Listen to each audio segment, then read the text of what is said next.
তাহলে একটু smart object নিয়ে কথা বলি। আমরা যখন একদম লেয়ার নিয়ে কাজ করা শুরু করছিলাম, ফার্স্ট ক্লাস নিয়ে যখন ক্লাস করছিলাম, তখন এইখানে আপনাদেরকে লেয়ার দেখাইছিলাম যে layer basic concept of layer, অর্থাৎ লেয়ারের বেসিক কনসেপ্ট গুলো নিয়ে কাজ করছি। এখানে 5 প্রকার লেয়ার নিয়ে আমরা কাজ করছিলাম, তাই না? একটা ছিল হচ্ছে আপনার শেপ লেয়ার, একটা ছিল হচ্ছে আপনার টেক্সট লেয়ার, একটা ছিল আপনার ইমেজ লেয়ার বা পিক্সেল লেয়ার, আরেকটা ছিল হচ্ছে আপনার অ্যাডজাস্টমেন্ট লেয়ার, আরেকটা ছিল হচ্ছে আপনার স্মার্ট অবজেক্ট লেয়ার। আজকে স্মার্ট অবজেক্ট লেয়ার এবং অ্যাডজাস্টমেন্ট লেয়ার এই দুইটা নিয়েই কাজ করব আমরা। ক্লিয়ার? আচ্ছা, এখন যখন আমরা ফার্স্ট হচ্ছে আমরা স্মার্ট অবজেক্ট লেয়ারটা নিয়ে একটু কাজ করব। স্মার্ট অবজেক্ট লেয়ার কি সেটা একটু বলি। স্মার্ট অবজেক্ট লেয়ার হচ্ছে একদম সম্পূর্ণ ইন্ডিপেন্ডেন্স বা স্বাধীনচেতা একটা লেয়ার। ঠিক আছে? ইন্ডিপেন্ডেন্স বা স্বাধীনচেতা একটা লেয়ার, যে লেয়ারটার মধ্যে ইচ্ছা করলে আপনি কোনো ধরনের ইফেক্ট দিতে পারবেন না। অথবা আপনি গুগলে যদি একটু সার্চ করেন হোয়াট ইজ স্মার্ট অবজেক্ট বা what is smart object layer,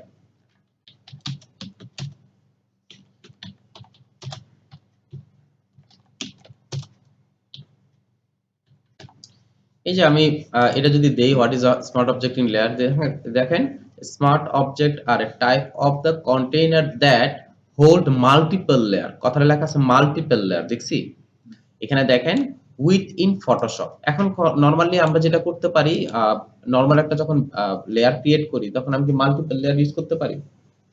বুঝেন না বিষয়টা? আমি যখন এখানে শেপ করি এটার উপর বেস করে কিন্তু আমি কথাটা বলতেছি, জাস্ট এতটুকু নিয়ে আমি কথাটা বলি, তারপর হচ্ছে কথা apply properties characteristic to the multiple layer, combining different colors, combining different tools, features and features, then undo and make change as you need to. The original image is protected. এখানে কথাটা লেখেন the original image is protected, দেখছি কথাটা? এই total উপর ভিত্তি করে আমি স্মার্ট অবজেক্ট আপনাকে বোঝানোর চেষ্টা করব। তো প্রথমে যদি আমি আপনাকে বলি যে হোয়াট ইজ স্মার্ট অবজেক্ট, এখানে তো অলরেডি গুগলের ভাষায় সে লিখে দিছে, তাই না? তো আমি যদি এখানে আপনার বাংলা ভাষায় বলি আর কি, সহজ ভাষায় বলি, তাহলে হচ্ছে স্মার্ট অবজেক্ট হচ্ছে একটা স্বাধীন চেতা লেয়ার। স্বাধীন চেতা জিনিসটা কি? স্বাধীন চেতা হচ্ছে আপনি চাইলেই আমার উপর কোনো কিছু চাপায় দিতে পারবেন না। আপনি চাইলে আমাকে কমেন্টস দিতে পারবেন না। এটাকে স্বাধীন মানে যারা স্বাধীন চেতা বলে না, যে আমি স্বাধীন, আমি আমার নিজের মতো চলি, আমি আমার নিজের মতো যা ইচ্ছা তা করি, এরকম টাইপের। আর আমি চাইলে ওর উপর কোনো কিছু দিতে পারবো না। এখন আমি এখানে একটা শেপ ক্রিয়েট করতেছি, আমি জাস্ট এখানে একটা ইমেজ ওপেন করে দেখাই আপনাদেরকে, তাহলে আপনারা ভালো বুঝবেন আর কি। এখানে একটু যাই, মনে করেন এই ইমেজটা নিলাম, একটু ভালো করে খেয়াল করে দেখেন এই ইমেজটা এই মুহূর্তে খুব সুন্দর একটা ইমেজ আছে, তাই না? শিফট এ দিয়ে আমি কন্ট্রোল এ দিয়ে কপি করলাম, সিলেক্ট করে কপি করলাম, এখানে রাখি, কন্ট্রোল ভি দিয়ে রাখি। আমি এখানে সিলেক্ট করে একটু ছোট করে দিলাম, এখানে রাখতেছি, ইন্টারপ্রেস করতেছি, এটাকে সিলেক্ট করে অল্টার প্রেস করে এটাকে কপি করলাম। একটা দুইটা আছে না এখানে, একটা হচ্ছে নরমাল লেয়ার, আরেকটা হচ্ছে আপনার, দুইটাই নরমাল লেয়ার। আমি এটাকে কি করলাম, রাইট বাটন ক্লিক করে যদি আমি স্মার্ট অবজেক্টে কনভার্ট করতে চাই, এটা আমি একদম প্রথম দিন দেখাইছিলাম, কোন লেয়ারকে যদি আমি স্মার্ট অবজেক্টে কনভার্ট করতে চাই তখন রাইট বাটন ক্লিক করলে আমি এখানে কনভার্ট করতে পারবো, কনভার্ট টু স্মার্ট অবজেক্ট। এখন এই যে স্মার্ট অবজেক্টটা যে হচ্ছে বা স্মার্ট অবজেক্টটা হলো, আমি চাইলেই এর উপর কি করতে পারবো না, কোনো ধরনের ইফেক্ট দিতে পারবো না। প্রথমত যে এই কথাটা আসে, দেখেন type of content that hold multiple layer. Multiple layer বলতে বোঝাচ্ছে যে এই যে আমার যে লেয়ারটা আছে, একটু ভালো করে খেয়াল করে দেখেন, এই যে লেয়ারটা আছে, আমি কি এখানে আরেকটা যদি শেপ ক্রিয়েট করি, আমি কি এখানে ইউজ করতে পারতেছি লেয়ারের ভিতরে?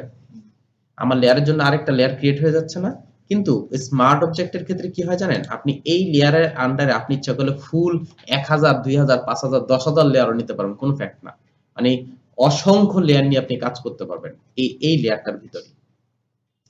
তো দুইটার মধ্যে প্রথম পার্থক্য হচ্ছে যে ও হচ্ছে হোল্ড করতে পারে সিঙ্গেল লেয়ার, আর হচ্ছে মাল্টিপল লেয়ার নিয়ে কাজ করতে পারে। ঠিক আছে? নাম্বার 2 হচ্ছে, আমি যদি এইখানে যাই, দেখেন layer within for apply properties and characteristics to multiple layer, আমি ইচ্ছা করলে কি করতে পারবো, এই মাল্টিপল লেয়ার মধ্যে যেহেতু আমি ইউজ করতে পারতেছি, মাল্টিপল লেয়ার ইউজ করতে পারতেছি, সো এটার মধ্যে আমি ইচ্ছা করলে কি করতে পারবো, প্রপার্টিজ, কালার, যাবতীয় সব ইউজ করতে পারবো ওই লেয়ারটার মধ্যে। এই একটা লেয়ারের ভিতরে আমি ইচ্ছে করলে মাল্টিপল লেয়ার ক্রিয়েট করে ওগুলোর মধ্যে বিভিন্ন ধরনের কালার থেকে শুরু করে আমি যাবতীয় যত কিছু আছে সবকিছু করতে পারবো এই এক লেয়ারের আন্ডারে। নাম্বার 3 হচ্ছে, দেখেন combining different tools, filter, features, যেগুলো বললাম যে আমি ইচ্ছা করলে এটার মধ্যে সকল ধরনের ইফেক্ট দিতে পারবো। Then undo and make change you need, আমার যদি প্রয়োজন হয় তখন ইচ্ছা করলে আবার আমি নতুন করে এইটার ভিতরে আবার আমি কাস্টমাইজ করতে পারবো, এডিট করতে পারবো। ঠিক আছে? আর লাস্ট একটা কথা লিখছে, the original image is protected. ঠিক না? এখন এই অরিজিনাল ইমেজ ইজ প্রোটেক্টেড এটা নিয়ে আমি আগে শুরু করব, তাহলে হচ্ছে আমি এই জিনিসগুলো বুঝবো, না হলে বুঝবো না। এখানে একটা খেয়াল করে দেখেন, এই মুহূর্তে যে আমার লেয়ারটা আছে এখানে হচ্ছে একটা হচ্ছে স্মার্ট অবজেক্ট লেয়ার, একটা হচ্ছে আপনার নরমাল লেয়ার। এখন প্রশ্ন হচ্ছে, এখন আমাদের আমার একটা জিনিস গিয়া লাগে যে আমরা অনেকেই এখনো চিনি না আসলে কোন লেয়ারটা কি। ঠিক আছে, সেদিন একজনে বলতেছে যে এটা যে শেপ লেয়ার বুঝবো কিভাবে, কথা প্রশ্ন করবো এটা শেপ লেয়ার বুঝবো কিভাবে, আমরা শেপ লেয়ার চিনি না। এই যে দেখেন, খেয়াল করে দেখেন, আমি যখন প্রথম দিন যখন কাজ করা শুরু করছি তখন আমরা যখন এখানে ক্লিক করলাম, এই যে একটা থাম্বল আসে এটাই তো শেপ লেয়ারের থাম্বল, তাই না? আর যেটার মধ্যে কোনো থাম্বল নাই সেটা হচ্ছে আপনার ইমেজ লেয়ার বা পিক্সেল লেয়ার। আর যেটার মধ্যে এই থাম্বলটা আছে তার নাম হচ্ছে আপনার স্মার্ট অবজেক্ট লেয়ার। আমি এখানে গেলাম, এই যে স্মার্ট অবজেক্ট লেয়ার, এটা হচ্ছে স্মার্ট অবজেক্ট লেয়ার যেটার মধ্যে এই থাম্বলটা থাকবে।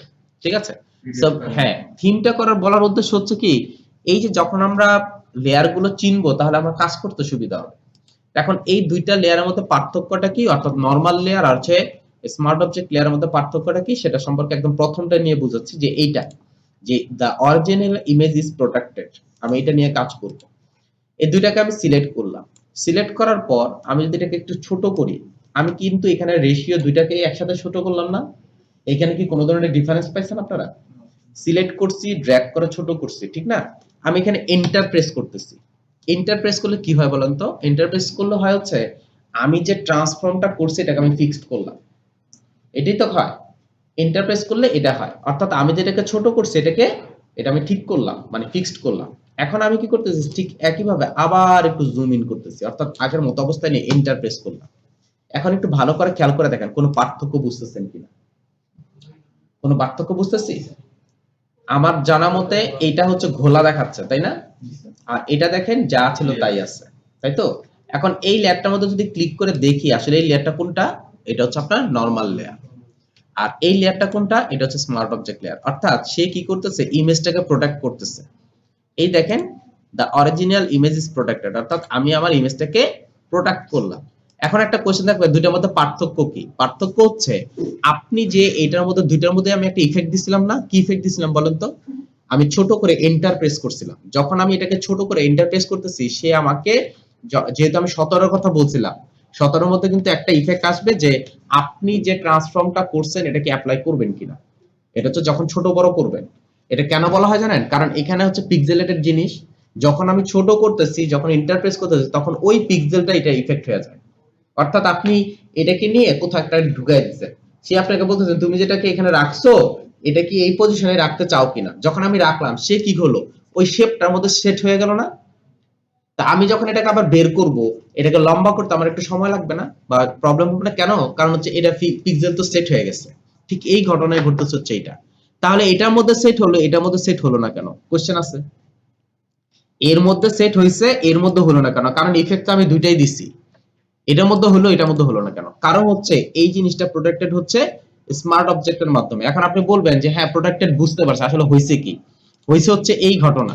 একটু খেয়াল করে দেখেন, আমার এইখানে একটা, এই যে এখানে একটা আপনার ডেস্কটপ নামের একটা ফোল্ডার আছে, আছে না? আমি যদি এবার ডবল ক্লিক করি, দেখেন এর ভিতরে অনেকগুলো ফোল্ডার আছে, প্লাস হচ্ছে অনেক কিছু আছে দেখছি, এবং এক একটার নাম এক এক রকম, তাই না? আমি কি করলাম, এই ডেস্কটপ যে ফোল্ডারটা আছে এই ডেস্কটপ ফোল্ডারটার নামটা চেঞ্জ করে আমি ডেস্কটপ ইম্পর্টেন্ট দিয়ে দিলাম। মনে করেন ইম্পর্টেন্ট, আমি ডেস্কটপ বাদ দিয়ে ইম্পর্টেন্ট দিয়ে দিলাম। ওকে, আমি নাম চেঞ্জ করছি। এখন দেখেন ডবল ক্লিক করার পরে এখানে কি কোনো জায়গায় ইম্পর্টেন্ট চলে আসছে? আমাকে বুঝাতে পারছে বিষয়টা? আমি যখন চেঞ্জ করলাম কি হলো, আমার এই ফোল্ডারটার উপর ডিপেন্ড করতেছে না, বা ফোল্ডারটা ইফেক্ট আসতেছে না? সাপোজ মনে করেন ফোল্ডারটার মধ্যে কালার দেওয়ার কোনো ওয়ে আছে কিনা আমি জানি না, আমি একজন দেখি নাই এই ফোল্ডারের মধ্যে কোনো কালার দেওয়ার ওয়ে আছে কিনা। যদি থাকে, আমি যদি কালারটা দেই, আমার কি ভিতরে কোনো ইফেক্ট পড়বে? মেইন থিমটা হচ্ছে, আমি যে জিনিসটা বুঝাতে চাচ্ছি সেটা হচ্ছে, এটা লিখে রাখি না আবার পরে ইয়া হয়ে যাবে। আচ্ছা, মেইন থিমটা হচ্ছে আমি এখানে যাই করতেছি না তা হচ্ছে ফোল্ডারের উপর হচ্ছে, ঠিক একই ঘটনা ঘটতেছে এখানে। যেহেতু এর উপর আপনার ফোল্ডার, মানে একটা ফোল্ডারের ভিতরে চলে গেছে, সে স্মার্ট অবজেক্টের ভিতরে চলে গেছে, তার ইফেক্টটা হচ্ছে স্মার্ট অবজেক্টের উপরে পড়তেছে, ভিতরে কি আছে তার উপর পড়বে না। লাইক দ্যাট আপনি বলতে পারেন একটা খোলসের মধ্যে আবৃত হয়ে গেছে জিনিসটা। বুঝতে পারছি? এই জন্য আপনি এটার মধ্যে কোনো ধরনের ইফেক্ট দিতে পারবেন না। তাহলে আমরা এই কথাটা পাইছি যে the original image is protected. এখন আপনি বলবেন তাহলে আমি অরিজিনাল ইমেজের ক্ষেত্রে কি এই কাজটা করতে পারি? আপনি ইচ্ছা করলে করতে পারেন। তাহলে কি হবে জানেন? বড় ছোট যাই করেন না কেন আপনার ইমেজের প্রবলেম হবে না। আপনার ইমেজের প্রবলেম হবে না। তো মেইন যে আপনার রেজুলেশন বলেন, মেইন যে আপনার সাইজটা আছে ওইটাই নিয়ে এসে থাকবে। কখনোই সে প্রবলেম ফেস করবে না। তখন আপনি চাইলে কি করতে পারবেন? নিয়ে আসতে পারবেন। তাহলে আমরা প্রথম পার্থক্য পাইছি যে হচ্ছে আমরা সিঙ্গেল লেয়ার মানে নরমাল লেয়ারের মধ্যে আমি সিঙ্গেল লেয়ার ক্রিয়েট করতে পারি, মাল্টিপল লেয়ার ক্রিয়েট করতে পারি না। এর মধ্যে স্মার্ট অবজেক্টের মধ্যে আমরা ক্রিয়েট করতে পারি, মাল্টিপল লেয়ার ক্রিয়েট করতে পারি। কিন্তু এখন আমরা দেখি নাই। ২ নম্বরটা পাইছি হচ্ছে যে আমার যে ইমেজটা আছে সেটা প্রোটেক্টেড থাকে, নরমাল লেয়ারে সেটা প্রোটেক্টেড থাকে না। এখন আমি যে বারবার বলতেছি যে সিঙ্গেল এটার ভিতরে আমি মাল্টিপল লেয়ার ক্রিয়েট করতে পারবো, অ্যাকচুয়ালি কিভাবে কাজ করে? এটার মধ্যে যদি আপনি মাল্টিপল লেয়ার ক্রিয়েট করতে চান, অর্থাৎ স্মার্ট অবজেক্টের মধ্যে যদি মাল্টিপল লেয়ার ক্রিয়েট করতে চান, আমি স্মার্ট অবজেক্টের যে থাম্বলটা আছে এর মধ্যে ডাবল ক্লিক করেন। ডাবল ক্লিক করার পর যদি ওকে করে দেই, সে দেখেন নতুন একটা ডকুমেন্টের মধ্যে এই বাইরে গিয়ে কথা বলেন, নতুন একটা ডকুমেন্ট ক্রিয়েট করে দিচ্ছে। এবার আপনাদের আরেকটা জিনিস খেয়াল করে দেখেন, আমরা যখন ইমেজটা ওপেন করি তখন এভাবে ওপেন করি না? যে ওপেনে গেলাম, ওপেনে গিয়ে ওপেন, তখন সে কোথায় ওপেন হয়? নিউ একটা লেয়ার ক্রিয়েট হয় এবং নিজের মতো ওপেন হয়। সে দেখেন আমি তো জিনিসটাকে এতটুকু রাখছিলাম, সরি এখানে এতটুকু রাখছিলাম না, অথচ সে দেখেন ফুল রেজুলেশন নিয়ে ওপেন হয়েছে। বুঝতে পারছি? এক নাম্বার 2, আমি কিন্তু এখন স্মার্ট অবজেক্টের ভিতরেই আছি। বুঝতে পারছি? স্মার্ট অবজেক্টের ভিতরে আছে, আমি এখনো কিন্তু বাইরে হইনি।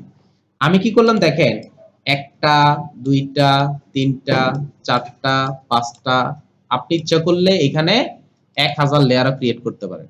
ক্রিয়েট করার পর আমি কন্ট্রোল এস ইউজ করব। কন্ট্রোল এস ইউজ করলাম। এস ইউজ করার পর আমি যদি এখানে ক্রস করে দেই, আমার স্মার্ট অবজেক্টের লেয়ারের ভিতর কি লেয়ার আসছে? ওই যে কাজগুলো করছে এগুলো।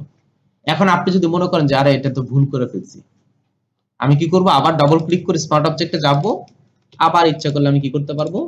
সবগুলো ধরে ধরে ডিলিট করে দিতে পারবো। দেখেন এখানে কথাটা লিখছে যে content that hold multiple layer within Photoshop apply properties characteristic to multiple layer and combine different tool filter and features। অর্থাৎ আপনি চাইলে এখানে আপনি লিখতে পারবেন, আপনি এখানে কালার কারেকশন করতে পারবেন, যা ইচ্ছা তা করতে পারবেন, কিন্তু এইখানে দেখবেন যে ওই একটা লেয়ারের মধ্যেই কাজ হচ্ছে, ওই একটা লেয়ারের মধ্যেই কাজ হবে। এখন একটা কোশ্চেন থাকতে পারে, আপনি তো এখানে ডিলিট করছেন বাট এখানে তো রয়ে গেছে, কোশ্চেনটা থাকতে পারে না? কারণ এখানে আপনি যাই করবেন করার পর কন্ট্রোল এস দিতে হবে। আপনি এখানে যাই করবেন, অ্যাড করেন, ডিলিট করেন, যাই করেন না কেন কন্ট্রোল এস ইউজ করবেন। ইউজ করলে দেখেন সে আপনার এখান থেকে চলে গেছে। বুঝতে পারছি?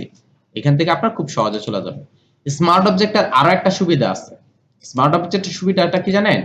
স্মার্ট অবজেক্ট সে ভেক্টর ইমেজ মানে ভেক্টর ফাইল ওপেন করতে পারে।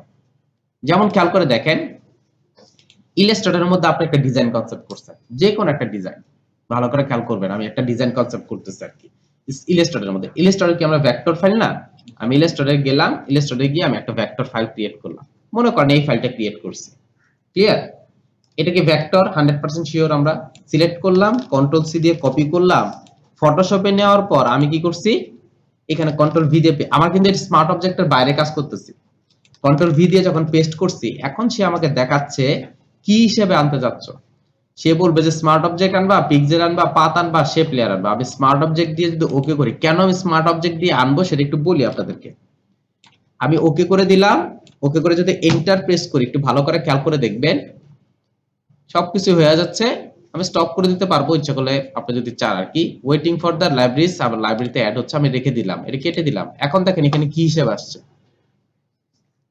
ভেক্টর স্মার্ট অবজেক্ট হিসেবে আসছে না, অটোমেটিক্যালি কনভার্ট হচ্ছে না। এটা অ্যাকচুয়ালি কি কাজ করে সেটা দেখি। আমি এটাকে অফ করে দিলাম, দেখেন এটাকে আমি অফ করে দিছি, ঠিক আছে? Illustrator totally off, totally off করে দিলাম। কোনো কারণে মনে হচ্ছে আমার এখানে একটু কালার চেঞ্জ করা দরকার, ঠিক আছে? আমি কি করব? ডবল ক্লিক করব এটার মধ্যে, সে দেখেন অটোমেটিক্যালি ইলাস্ট্রেটর ওপেন করতেছে। কারণ কেন? ভেক্টর ফাইল কিসে ওপেন হয়? ইলাস্ট্রেটরে। আমি ওপেন করলাম, এটাকে সিলেক্ট করলাম, কালার দিলাম, বা এখান থেকে আমি কালার দিলাম, যে কোনো একটা কালার দিলাম। দেওয়ার পর কন্ট্রোল এস ইউজ করেন, কন্ট্রোল এস ইউজ করলাম, দেখেন এখানে কিছু হয়েছে, একটু পরে দেখবেন যে এখানে চেঞ্জ হয়ে গেছে। কন্ট্রোল এস ইউজ করলে অটোমেটিক্যালি এখানে চেঞ্জ হয়ে যাবে। একটু ওয়েট করি। দেখি হয় কিনা। এই যে হয়ে গেছে। বুঝতে পারছেন বিষয়টা? মানে আপনি ডিরেক্ট ভেক্টর নিয়ে কাজ করতেছেন এখানে। আর এটা একমাত্র সম্ভব হচ্ছে স্মার্ট অবজেক্টের মাধ্যমে। এছাড়া আপনি ইউজ করতে পারবেন না। আপনি কন্টেন্ট মানে ইয়া করতে পারতেছেন। এটা তার রেজোলিউশন প্রবলেম হবে না। অ্যাজ ইউজুয়াল ভেক্টর যা হয় আমি ইচ্ছাগুলো করতে পারবো খুব সহজে। আর যদি আপনার মনে হয়, যদি কখনো মনে হয় যে না আমি এটাকে এখান থেকে নিয়ে আসবো, কন্ট্রোল সি দিয়ে কপি করলাম, কন্ট্রোল ভি দিয়ে পেস্ট করব, আমি এখানে নিয়ে আসবো এজ এ পিক্সেল হিসেবে, তখন সে কি করবে জানেন? পিএনজি হিসেবে তৈরি করে দিবে সে আপনাকে। এজ এ পিএনজি হিসেবে নিয়ে আসছে। এটা কিন্তু পিক্সেল, পিক্সেল বুঝি তো? ইমেজ। ওই যে আমরা এটাকে আবার পিএনজি করব, পিএনজি করে অ্যাড করব, ওই কথা কাজ করতে হবে না। আপনি ডিরেক্ট নিয়ে চলে আসবেন যদি ইচ্ছা হয় আর কি। এই হচ্ছে মেইন পার্থক্য স্মার্ট অবজেক্ট আর নরমাল অবজেক্টের মধ্যে। এখন আপনার কোশ্চেন থাকতে হবে স্মার্ট অবজেক্ট ইউজ হয় কোথায়? স্মার্ট অবজেক্ট হচ্ছে আপনি যদি একাধিক কোন ইফেক্ট দেন কোনটার মধ্যে, তখন আপনি স্মার্ট অবজেক্ট ইউজ করতে পারেন। যেমন এই যে লেয়ার গুলো আমরা অনেক সময় এখন আমরা মকআপ ক্রিয়েটের মধ্যে চলে যাচ্ছি। এই মকআপ যে অংশগুলো আছে, লাইক দ্যাট আমি এখানে যদি লিখি মকআপ লিখে যদি আমি সার্চ করি, এই মকআপ গুলো যে ক্রিয়েট হয় আর কি, সেটা কিন্তু দেখাবো আপনাদেরকে। এই যে মকআপ গুলো যে ক্রিয়েট হচ্ছে, প্রত্যেকটা মকআপই হচ্ছে স্মার্ট অবজেক্টের মাধ্যমে তৈরি করা। আপনি যদি গুগলে যান, গুগলে গিয়ে যদি যে কোনো টাইপের মকআপ যদি আপনি সার্চ করেন, লাইক দ্যাট আমি লগো মকআপ লিখে সার্চ করলাম, এই যে দেখেন লগো মকআপ লিখে সার্চ করবেন, এখানে দেখবেন যে ইমেজে যদি যান, এগুলি সব হচ্ছে লগো মকআপ। আমি কি করলাম দেখেন, free paper paste logo mockup click করলাম। ক্লিক করার পর সে দেখেন আমাকে এখানে আমরা ফ্রি ডাউনলোড করার জন্য একটা ওয়ে দিচ্ছে।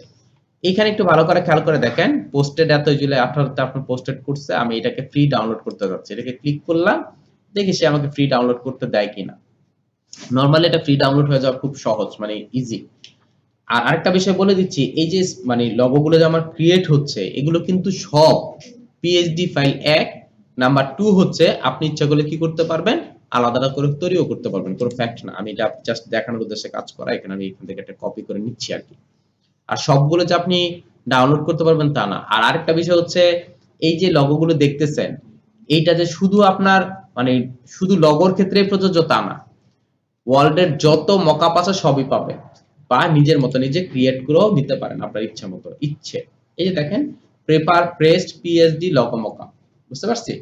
এখন এই যে লগো মকআপ গুলো আছে, আপনি ইচ্ছা করলে নিজেও তৈরি করতে পারেন। একটু সময় দিয়ে এটাকে ডাউনলোড হওয়ার জন্য শুরু হয়। নিউজের সময় ব্রডকাস্টিং যে ইয়াগুলো আছে না, আপনার কি বলে এটাকে, অ্যানিমেশন গুলো, এগুলো করতে পারেন।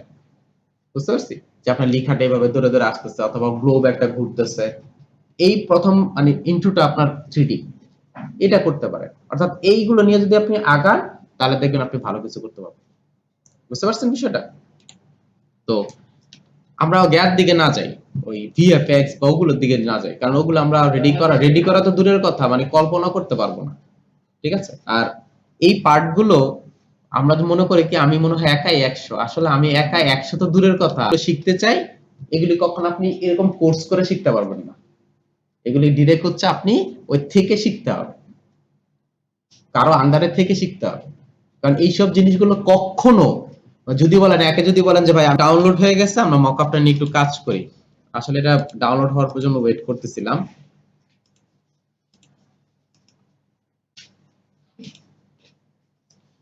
এখানে মনে হয় আপনার গ্যাচ আছে।